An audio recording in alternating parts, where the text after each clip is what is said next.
Just ahead on American Black Journal, is Detroit's comeback attracting more out-of-town visitors? We'll get an up-close look at tourism in Detroit. Plus, we'll talk about the state of education in Michigan and a final farewell to former U.S. Representative John Conyers. Stay right there. American Black Journal starts now. Masco Corporation is proud to manufacture innovative and environmentally friendly products for the home. Delta faucets, craft-made in Merillat cabinets, and Behr brand paints have all been designed with you in mind. Masco and its family of companies, serving Michigan communities since 1929. Support also provided by the W.K. Kellogg Foundation, a partner with communities where children come first. The Cynthia and Etzel Ford Fund for Journalism at Detroit Public TV. The DTE Foundation proudly supports 50 years of American Black Journal in covering African American history, culture, and politics. The DTE Foundation and American Black Journal, partners in presenting African American perspectives about our communities and in our world. Also brought to you by Ally, NISSAN Foundation, and viewers like you. Thank you.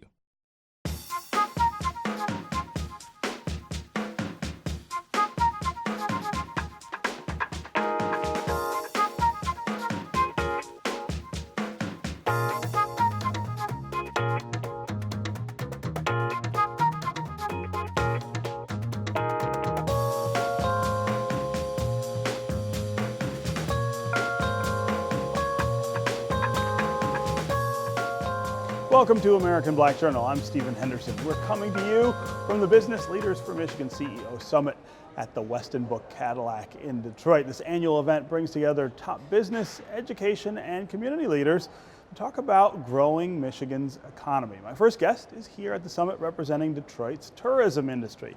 I'd like to welcome Larry Alexander, President and CEO of the Detroit Metro Convention and Visitors Bureau. Good to see you. Pleasure to be here with you, Stephen. Yeah. Yes. So this is a really interesting time for tourism in Yes, it is. Detroit. I want to start with a story. In 2008 or 9, I was living in downtown Detroit, and one Sunday morning, I came out of my apartment, and it was a Lions football Sunday, and the Chicago Bears were in town, and a couple from Chicago came up to me on the street and said, hey, we're not from here, but we want to go grab a cup of coffee before too long and go to the tailgate. Okay. And I remember standing where I was and spinning around looking. I couldn't come up with anything very close. And today? Well, right. It's entirely I would different. have a whole list Yes. of places they could go. So I mean, that really does speak to the difference and the pace of change that we've had. No question about it, Stephen. When you look at the development that has taken place, not only in our downtown core, but across the region, with the new restaurants, the new hotels that have opened or are planned to open, new coffee shops, new places for people to go and to really see, feel, and touch this new epicenter that we have for tourism is tremendous. Yeah. At the same time, we still have some things to work out in terms of tourism, conventions in particular. Give us a snapshot of where we are with the new COBO. See, I just slipped there and said it. The new TCF convention hall, and the hotel issue that we've always had here in Detroit. Our challenge is that we only have about 6,000 hotel rooms in our downtown core.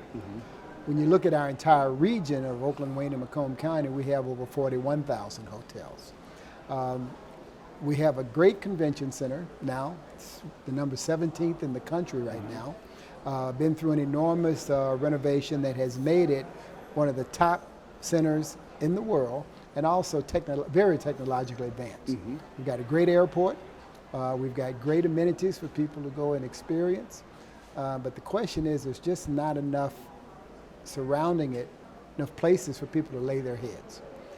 So that's our challenge when we go out to secure big major conventions. The way we overcome that is we at the Detroit Metro Convention and Visitors Bureau provide transportation to big groups that will go from point A to point B, so that we include all of the hotels in the Tri-County region to get them to, whether it be Ford Field or TCF Center, or to a major place where they're going to have a conglomeration of all of their attendees so that they can still get to their overnight accommodations and get to downtown. Yeah, yeah. Do you feel like we eventually, though, are going to have to confront this idea from the standpoint of building something? Do we need a bigger hotel closer to TCF than we have now? Absolutely, Yeah. no question about it. But where would that go? And that's always a challenge, right? Yes, it is, but we if I put on my TCF Center hat, we've been looking at development opportunities on what we call the west side of where we could not only increase our parking, but add in an additional, what we call general session location, and then maybe a headquarter hotel on top of the center on the Congress Street side. Huh. So those are things that we as the Development Authority are really looking at and considering to see what components have to be in place to make that happen. What would the financial obligations be on behalf of the taxpayers of the state of Michigan, and how we could move forward on that. What kind of legislative issues would it encounter as well. But we know that from a customer standpoint, that's something that customers absolutely want to see and want us to have. We just had our customer advisory board in town, and they are very supportive of us adding another hotel attached to the convention center and making these plans move forward, because they all tell us it would mean more groups, more large conventions to come into our marketplace. Yeah. Let's talk about reputation and the way in which you're able to attract people to come to Detroit for their conventions. We've had some big wins in the last couple of years, things that we probably couldn't have imagined before. But when you're out selling the city to groups, what are you hearing? Is it different than what you were hearing 5 or 10 years ago? No question about it. The attitude has changed. People are now saying, we're interested in coming to see what Detroit has to offer. We're hearing different things about the city. They know that there's more economic growth that has taken place here. The message that my marketing team sends out on a consistent basis talks about the new things that there are to see and do. The publications that have come in to what we call familiarization to us, to experience what we have to offer, and then go out and write great stories, not only domestically, but internationally, has helped to tell people across the globe that this is really a great city. It's a vibrant city. There's many things for you to come in and enjoy. So yes, it is changing. Not to say it's perfect yet. There's still more that needs to be done. But show me a major metropolitan destination that doesn't have challenges or issues that they have to face. And that's okay. But at least in this environment, we are tackling those issues and making changes. So the name of the convention center here has changed from COBO to TCF, something that's important for the whole region, but is especially significant to African Americans in this community. Talk about how that's been received now that it's happened. Extremely well. We know that the COBO name was a sore subject with an awful lot of people. And when we went through the process of evaluating and determining what companies would be willing to come to the table for the naming rights opportunity, we would be solving two problems at one time. There's no question, remember, this started 10 years ago when the legislature put in our legislative act that we would have the ability to go out for naming rights. To name the, That was a major step forward. And so when we knew we had to get our house in order first, no question about it. We wanted to be sure that we had a convention center that technologically and from a service standpoint and a facility standpoint raised up to a higher standard. Once we did that, then it provided the opportunity for us to go out and secure a naming rights sponsor to come to the table. Fortunately, we had a great partner located here in TCF Bank who wanted to put their name on that center because they saw the value of it being called TCF Center. And as a result of that, it meant dollars to the center itself, which helps us achieve that legislative mandate of operating with a balanced budget. But it also solved the issue of taking the old COBO name off of the building and putting a brand up there that people could recognize and see value in and wanted to be a part of. At the same time, it's important not to try to wipe away history so much as to make progressive change. So how are we dealing with the fact that this was a building named for a pretty racist and controversial mayor? Are we trying to sort of preserve the history and tell that story? It's part of our past. Yeah. It's part of our history. Yes. We have a part of our archives and our art collection that looks at how we can preserve this and keep it as part of our history. And when it was Cobo Center, there were some major events that took place Yes. in Really Cobo important Center. things, yeah. Extremely things that took place.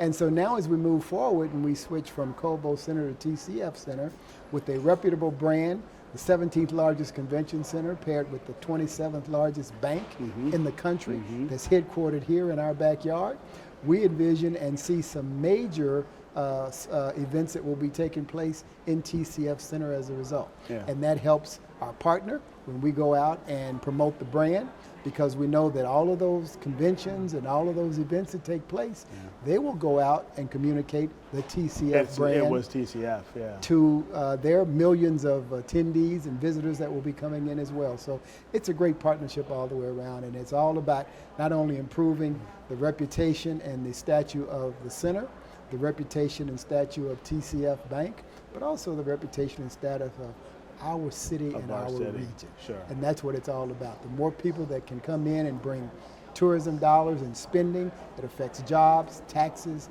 and it just continues to grow. Yeah. I just got to train myself to say TCF instead of Cobo. I'm working on it. Every time you say Cobo, it's $5. $5. Right. That'll do it, right? Yes. All right, coming up, improving education in Michigan. But first, here's a 1990 Detroit Black Journal conversation about encouraging African Americans to pursue a higher education.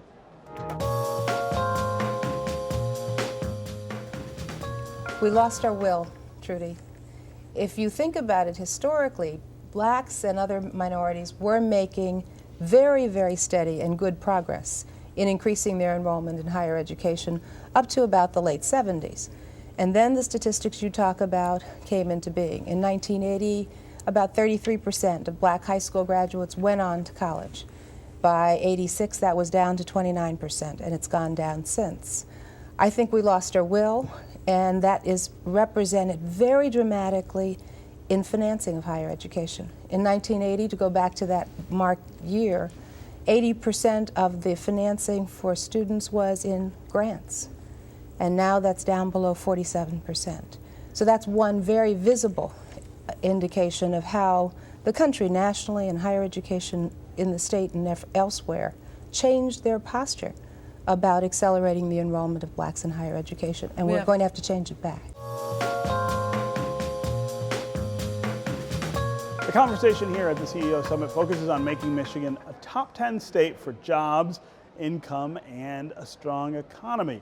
In order to do that, though, business leaders for Michigan point to the need for improvements in education. The state has got to produce more educated and skilled talent and improve K-12 performance. My next guest is at the forefront of the efforts to achieve a quality educational system. I'd like to welcome Amber Arellano, Executive Director of the Education Trust Midwest. Great to see you. Hi, Stephen. Thanks for having me.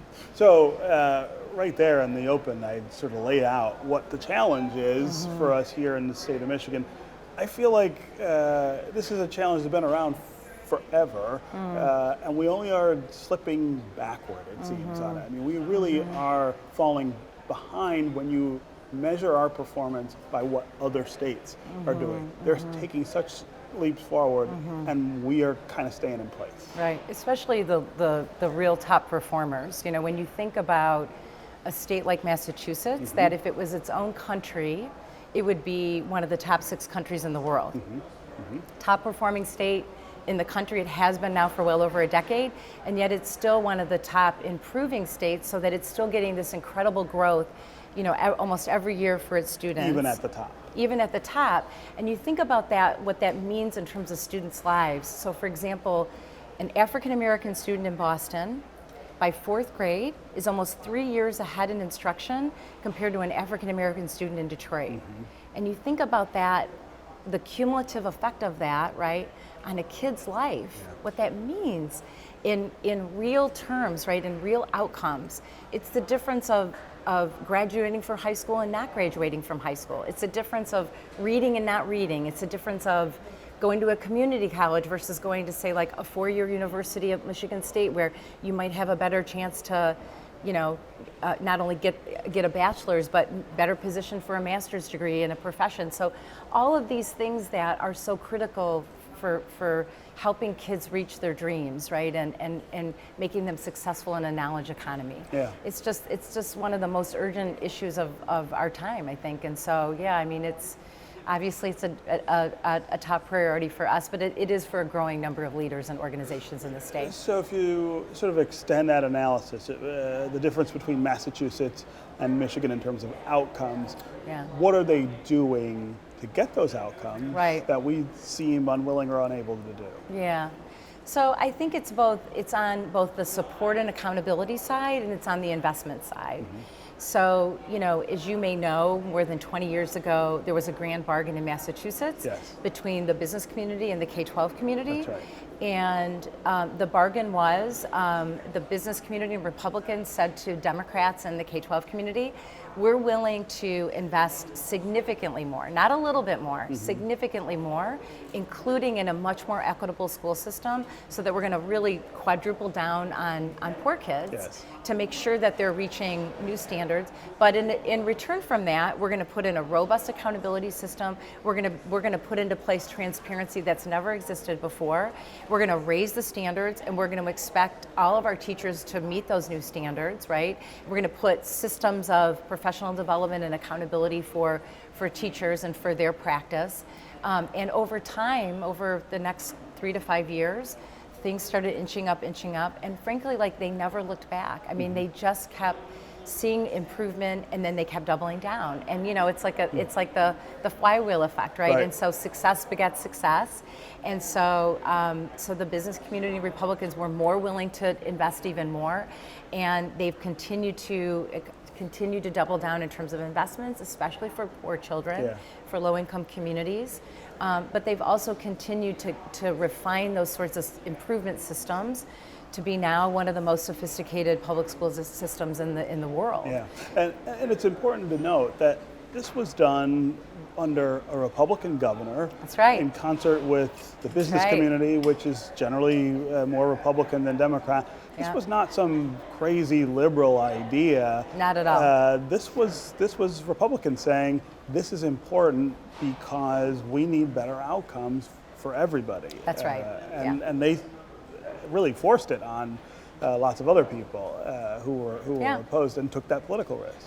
Yeah, and you think about that kind of, I think there's this question mark now in Michigan are we in that kind of a moment? So on one hand, I think we are in some ways, in that we're sort of seeing an unprecedented number of business leaders and organizations more engaged in education and the big questions of our time around public education than we have certainly since before the Great Recession.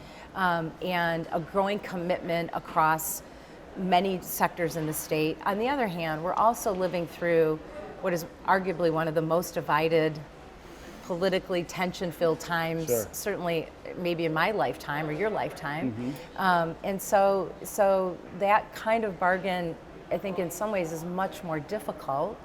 And there are a lot of leaders and organizations trying to figure out if that kind of thing can happen, and where is, and if that kind of big grand bargain's not possible, where are the areas of consensus where we can work together? Subsets of it. And so I think one area is, when you think about early reading and this, the goal of making sure that every kid in Michigan is reading on grade level by 3rd grade.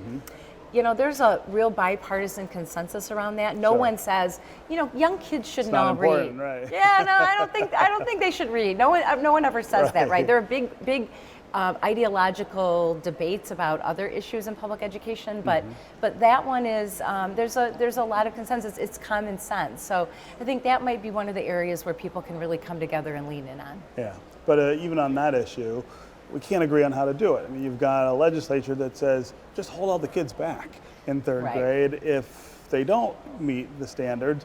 Of course, educational professionals would say that's absolutely the wrong way to do it. And that seems to be the tension that exists in all of these conversations in this state is, do we follow best practice or do we follow political instinct? That's right.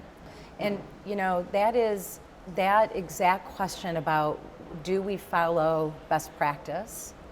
Do we follow what the research and what these leading states show us versus what's politically convenient, right? What's easy, right? That's the tension. And I think third grade reading is a great example. I think your point about retention is a great one. You know, this school year is the school year where hundreds of Michigan parents are expected to get letters in the mail saying, you know, your kid's not on track to read by third grade. Yeah. My daughter's one of the students that may get that kind of letter in the next 2 years. She's in second grade. She's in a Michigan public school. And so you can bet that we're reading every night. Like, I don't want to get that letter, right? But we know that kids of color and that kids who are coming into the system far behind because of through no fault of their own. Their parents may not read. Their houses may not be filled with books, right? They may not have gone to, you know, a very expensive preschool like my daughter did, right? That we could afford. A lot of people can't afford to do that for their kids, and so they're already coming into the system well behind their affluent peers. And now you're going to punish them further. And that just, exactly, and that I think that's the problem with retention in a state that's not doing significant. It's not investing up front. That's not doing significantly better, right? And so in a place like Florida, there was sort of an unbelievably effective and successful efforts to really get teachers following best practice, schools following best practice, investments in making sure that kids were reading on grade level before they put retention into place, right? And they were a fast improving state. We're the opposite. We've been doing the opposite. We're a low performing, low improving state, right? In a state where we're now one of the most unequal states in terms of how we invest in poor children versus affluent children, and yet we've put the accountability on the backs of poor kids in many ways. Poor kids and parents, yeah. We could talk, I know, for hours about this yes, than we have before. But we're out of time on the show. But thanks very much. Thank you. Thank you so much. That's our program for today. Thanks to Business Leaders for Michigan and the Weston Book Cadillac for having us. We're going to leave you with a look at some of the speakers at the funeral services for former Michigan Congressman John Conyers Jr. We'll see you next time. Because the Lord is my shepherd, I have everything I need. He fought every single day for you and I. And I thank his family for so many days and nights that he was away from home, but he always watched the Pistons play. John Conyers' autobiography might have been subtitled Jazz in the Key of Life.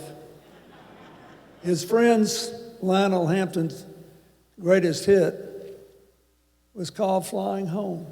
Our friend John, he's finally flying home. Like all great jazz musicians, he was not perfect, and that made his achievements all the more important. It didn't matter if you were an immigrant trying to come to America, to Detroit, Michigan, to build a better life, or a single mom struggling to pay the bills and hold on to your home, or a senior living in an infested nursing home. These were the people that Congressman Conyers fought for every single day. Jobs, justice, peace. No matter what I was doing in my life, when I was prosecutor working at the medical center or in the mayor's office, I'd call him, and he always had time for advice. And sometimes he called me with advice even when I didn't call him. And that was probably the time I needed it most. But when you were friends with John Conyers, you were part of history, because he was walking history. For you, John. I said,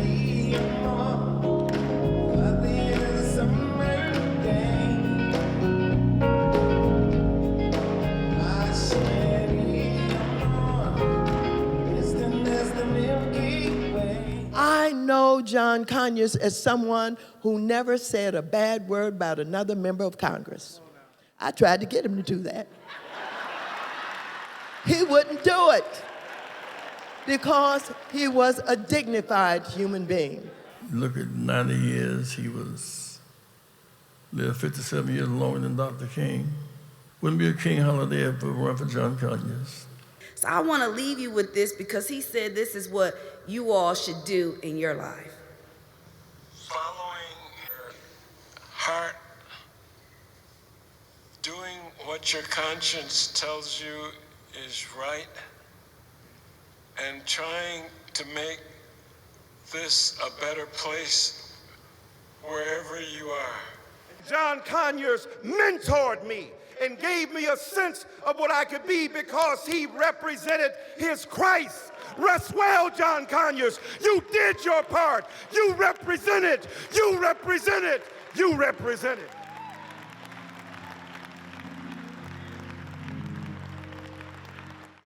Masco Corporation is proud to manufacture innovative and environmentally friendly products for the home. Delta faucets, craft-made in Merillat cabinets, and Behr brand paints have all been designed with you in mind. Masco and its family of companies, serving Michigan communities since 1929. Support also provided by the W.K. Kellogg Foundation, a partner with communities where children come first. The Cynthia and Etzel Ford Fund for Journalism at Detroit Public TV. The DTE Foundation proudly supports 50 years of American Black Journal in covering African American history, culture, and politics. The DTE Foundation and American Black Journal, partners in presenting African American perspectives about our communities and in our world. Also brought to you by Ally, NISSAN Foundation, and viewers like you. Thank you.